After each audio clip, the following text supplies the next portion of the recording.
Hi. In this video, we're going to review some of the rules that we've learned concerning receipt, inspection, and warranties under Article 2 of the Uniform Commercial Code. Let's start by talking about receipt and inspection. What are the buyer's rights and duties? Well, the buyer has a general duty under Section 2301 to accept and pay for any goods. But this duty, unless the parties agree otherwise, is conditional. Under Section 25071, the buyer doesn't have to pay for the goods until the seller tenders the goods, unless again the parties agree otherwise. Furthermore, under Section 25131, the buyer has a right to inspect the goods in any reasonable manner before deciding whether to pay for them. If the goods are defective, the seller has to pay the costs of inspection.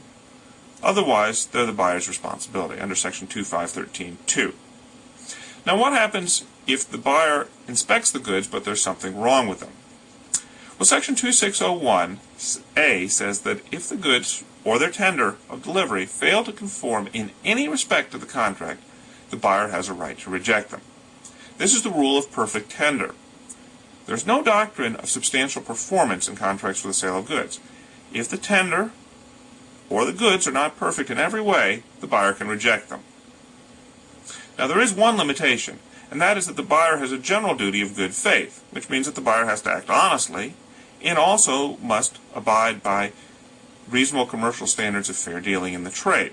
That might mean that in certain instances the buyer cannot reject goods if they have slight defects, if reasonable commercial standards of fair dealing in the trade would not permit rejection. Now, what if the buyer wants to accept? Well, Section 2606 tells us different ways that the buyer can reject. The buyer can tell the seller that the buyer is accepting, or if the buyer simply uses the goods or does anything with the goods which is inconsistent with the seller's continued ownership of the goods, well, then the buyer has accepted the goods. Once the buyer accepts the goods, it's too late to reject the goods. However, Section 2608, 1 and 2 give the buyer a limited right to revoke acceptance.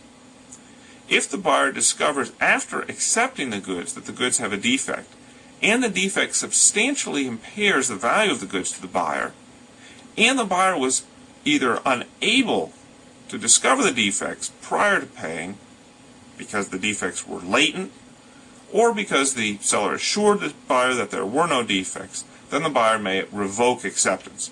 And then it's just like the buyer had previously rejected. Now, what about the seller?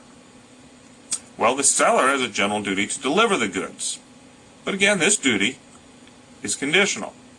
Under Section 25111, the seller only has to deliver the goods if the buyer tenders the price. The seller also has a right to cure, and this is a doctrine that mitigates the perfect tender rule. Under Section 25081, if the seller tenders the goods early and the buyer rejects them because they're not perfect, the seller has a right to cure, meaning a right to try again to deliver perfect goods to the seller, if the seller can do that prior to the contract date for delivery. In addition, the seller has a right to cure, even if the seller does not tender early, if the seller thought that the goods would be acceptable to the buyer. Under Section 25082, if the buyer rejects goods that the seller thought would be acceptable based on past practices or course of dealing in the trade, but which are not perfect, the seller has a right to cure by making a conforming tender within a reasonable time. Now, what's the effect of curing? Well, if the seller does cure, the seller gets the purchase price under 26071 for the goods. However, the seller still has to pay damages for the goods to the extent that their delivery was not conforming. For example, if the goods are delivered late because the seller had to cure, the seller would have to pay for those damages under Section 27141. The seller's right to cure, in other words, is a way of getting around the perfect tender rule, but it doesn't totally excuse any harm caused by the failure to deliver conforming goods on the contract date. All right, those are the general rules. Now, what is the pattern of argumentation? How do these rules apply in the actual cases? Well, let's start out with the seller's typical claim, which would be that the buyer didn't pay for the goods, as the buyer is required to do under Section 2301. Well, here the buyer would have several defenses. The The first defense might be, well, the seller didn't tender the goods. Under Section 25071, my duty to pay is conditioned upon the seller's tendering of the goods. The buyer's second defense might be, well, the seller didn't let me inspect the goods. That's why I didn't pay for the goods. Under Section 25131, the buyer has a right to inspect the goods before paying. The buyer's third defense might be, well, I inspected the goods and I rejected them because they weren't perfect. Well, here the seller has two replies. First, the seller could say, well, you in fact accepted the goods because you did an act inconsistent with their ownership. Therefore, you aren't permitted to reject the goods. Or the buyer's second reply might be, well, although you rejected the goods, I, the seller, subsequently cured the defect, and I had a right to cure because I tendered early or because I had reasonable grounds for thinking the goods would be accepted. Now, of course, if the seller does cure, the seller is entitled to receive the purchase price, but must pay damages for whatever loss was caused by the nonconformity. Now, the buyer also has a fourth defense, which is that, well, I didn't pay because I revoked acceptance. I had a right to revoke acceptance because, one, the goods were nonconforming, or two, the nonconformity substantially impaired their value to me, and three, either I reasonably assumed the nonconformity would be cured, or I didn't discover the nonconformity during the inspection because of the difficulty of discovery, for example, if it was a latent defect, or because the seller assured me that the goods were perfect. All right, there's one other possibility, which is that the buyer might claim that the seller failed to deliver the goods. Here we see one defense on the part of the seller, which is that the buyer failed to tender payment for them. Again, the seller's duty to deliver, unless the parties agree otherwise under Section 25111, is conditioned on the buyer's tender of payment. Okay, those are the rules that we've seen concerning receipt and inspection. Now, what are the rules concerning warranties? Well, let's first start by talking about the different types of warranties that can be made. A warranty is a representation or assertion about the quality or the condition or the usefulness of goods. A warranty contains an implied promise that the goods will be true to that warranty, that they will be as warranted. There are two kinds of warranties. First, under Section 23131A, there are express warranties. These are any sort of assertions of fact that the seller might make about the goods. Under Comment 3, it doesn't necessarily have to be the case that the buyer relies on these goods, so long as the seller makes affirmative statements of fact or indications of fact about the goods. The seller is warranting that the goods are in accordance with what they're warranted to be. In addition, there are various implied warranties. First, under Section 2315, there's an implied warranty of fitness for a particular purpose if the seller knows that the buyer is relying on the seller's skill and expertise for selecting the goods. For example, if you go into a computer store and tell them that you need a particular kind of memory chip for your particular computer, and you rely on the store to pick out the right memory chip, the memory chip would come with a warranty of fitness for a particular purpose. The store would be warranting that that particular memory chip would work in your computer. In addition, there's an implied warranty of merchantability. But this warranty is only made in a contract for sale by a merchant who deals in goods of the kind. What is a warranty of merchantability? Well, Section 2314.2 lists what the various requirements are for merchantability. Perhaps the two most important ones are under Section 2314C, that the goods are fit for their ordinary use. In addition, under Section 2314E, the goods have to be properly packaged and labeled. There's also applied warranty of title, of good title. When a seller sells you the goods, the seller warrants to you that the seller has good title under Section 2313.12. In addition, there could be other implied warranties that just arise from the facts of the cases. Under Section 2314.3, we're told that there can be implied warranties beyond those which are just listed in Section 2314 and 2315.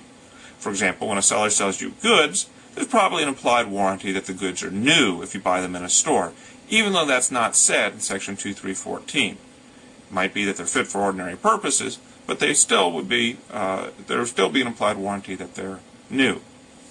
Now, what kind of issues arise with respect to warranties?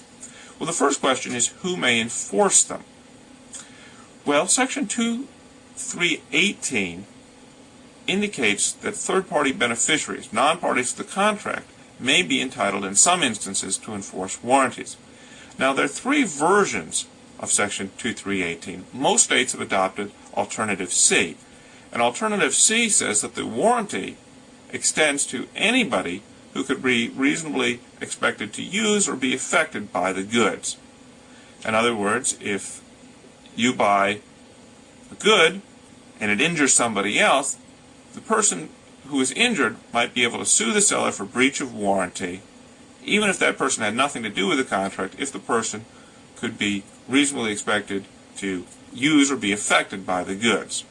We saw an example of that in the problem in the casebook, in which a guest at someone's home ate food that was purchased at the store. That guest could be reasonably assumed to be affected by the goods, and therefore would have a right to sue for breach of warranty. Now, what about damages? Well, Section 2714.2 says that the buyer is entitled to damages measured by the difference in value between the goods as they are and the value that they'd have if they were as warranted. In addition, the buyer is entitled to both incidental and consequential damages. Now, we've seen under Section 2715.2a that economic loss is recoverable as a consequential damage, provided that the seller had reason to know about it. In other words, provided that it was foreseeable. That foreseeability limitation doesn't apply in the case of personal injury. So long as the personal injury was proximately caused by the breach of warranty, the buyer or whoever else is suing for breach of warranty may recover consequential damages for the personal injury under Section 2715.2b. Now, sellers will often attempt to disclaim warranties, and that's possible in the case of implied warranties but not express warranties. The second clause of Section 2316.1 makes clear that the seller cannot disclaim express warranties. You can't warrant that the goods will have a particular life or will be useful for a particular purpose expressly and then say that you're disclaiming those warranties. In addition, the seller may disclaim implied warranties provided that the disclaimer comports with the requirements of Section 2316.2. In other words, the warranties are the disclaimer is conspicuous, and in the case of merchantability, the implied warranty mentions the word merchantability or says that there are no warranties. Now, there is one limitation, which is that under Section 2302, a court may strike any term of the contract as being unconscionable, and courts often have struck disclaimers of warranty as being unconscionable. Now, what is the pattern of argumentation? How do these rules play out in the cases? Well, the plaintiff might say the defendant made an express or implied warranty that the goods would be blank, would be merchantable, would last for 10 years, would be new, whatever it might be, and the goods were not new, or they didn't last for 10 years, or they weren't merchantable. Because, and then the buyer would explain what the problem was. For example, the buyer might say, well, the seller promised the goods would be merchantable, and they're not merchantable. They're not merchantable because they're not fit for their ordinary purposes. I purchased a car, and the car doesn't run properly. The key thing in looking at warranty cases is to figure out exactly what was warranted and why the warranty was broken. Now, what are the seller's defenses? Well, we've seen three defenses. The first defense is, well, I didn't make the warranty because the elements of the particular section that you're relying on are not satisfied. For example, in Barco Auto Leasing and Coakley & Williams v. Shatterproof Glass, the seller said, I didn't make the warranty because the elements of Section 2314.1, the implied warranty of merchantability, are not satisfied because this isn't a contract for the sale of goods. It's a contract for the sale of services in the case of Coakley and Williams, or it's a contract for the lease of goods in Barco Auto Leasing v. PSI Cosmetics. Both of those arguments failed, but nonetheless that was the argument that was made. Seller's second defense might be, well, I didn't make the warranty to you because you are not a person who might have reasonably been expected to use, consume, or be affected by the goods. In other words, maybe I did breach the warranty, but there's no privity of contract, and you're not a third-party beneficiary who can enforce the contract. Now, the seller's third defense is, well, okay, I breached the warranty, but that's all right because I disclaimed the warranty in accordance with the requirements of Section 2316.1. In conspicuous terms, I disclaimed that there was an implied warranty of merchantability, or I disclaimed that there was an implied warranty of fitness for a particular purpose, or whatever else the warranty might be. Now here, the plaintiff has two responses. First reply is, well, the disclaimer is ineffective because you can't disclaim an implied warranty, an express warranty. The second reply is that the disclaimer is unconscionable in this case because, and then the buyer would state the particular reasons. The buyer would have to assert what facts make it unconscionable to enforce, to make a disclaimer unconscionable. We saw examples of that in both the Barco Auto Leasing and the Martin v. Joseph Harris cases. In Barco Auto Leasing, the buyer said that and in Martin, the buyer said that the goods were unconscionable. The court accepted that argument in the Martin case on the grounds that Martin was a farmer who didn't know about this particular disease which could affect cabbage roots, that the seller had changed the practices, and that there was nobody else who was, there was no other alternative but to buy the goods on those terms. Now, what is the plaintiff's remedy if the plaintiff is able to show that the seller breached a warranty? Well, the plaintiff would be entitled to damages equal to the value of the goods accepted, the difference between the value of the goods accepted and the value that they would have had if they had been as warranted, plus incidental and consequential damages. All right, those are the rules that we've learned concerning